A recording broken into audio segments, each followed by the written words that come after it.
Plus que quelques heures à patienter pour les milliers d'enfants sherbrookois qui passeront l'Halloween ce vendredi soir. Comme chaque année, le service de police de Sherbrooke sera présent dans les rues pour s'assurer que la collecte se fasse de façon sécuritaire.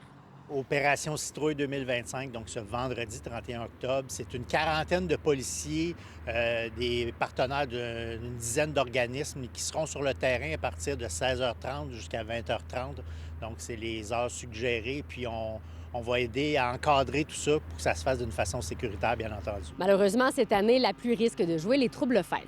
Il y a un système quand même assez important qui va traverser l'ensemble du Québec. Je vous dirais que la région de Sherbrooke, c'est pas mal la région qui va être le plus épargnée par, ou disons qui va être le moins affectée par ce système-là. Pour la région de Sherbrooke, on s'attend là, à 30-40 millimètres de pluie. C'est sûr qu'en se déplaçant un peu plus vers l'ouest, là, tu sais, si on va dans les régions de Granby, Cowansville, Duham, jusqu'à la limite Farnham, mais dans le fond, plus on se déplace vers la région de Montréal, plus les précipitations, on va se rapprocher de la zone plus intense de précipitations. Donc, on pourrait aller chercher là, des 60 millimètres là, pour Granby, Cowansville, là. Avec le mauvais temps, c'est ce que ça amène, donc des risques pour la visibilité. On suggère aux parents d'habiller les tout-petits avec des vêtements clairs, lampes de poche, de faire de façon sécuritaire, puis automobilistes aussi d'être plus allumés, plus aguerris. Donc, faire attention aux tout-petits là, qui peuvent malheureusement circuler d'un côté de la rue à l'autre, là.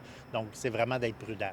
Ça va s'étaler jusqu'en fin de soirée demain, ce qui fait que pour l'Halloween, là, je suis désolé, mais ça regarde mal, là. C'est sûr que le gros des précipitations va être surtout là, dans la journée demain. Ça va se faiblir un petit peu au courant de début soirée. Pour ceux qui souhaitent souligner l'Halloween autrement, sachez que les projections sur les châteaux d'eau de Rock Forest sont présentées tous les soirs entre 18h et 23h jusqu'au 2 novembre. À Sherbrooke, Fanny Lachance-Paquette pour Nouveau Info.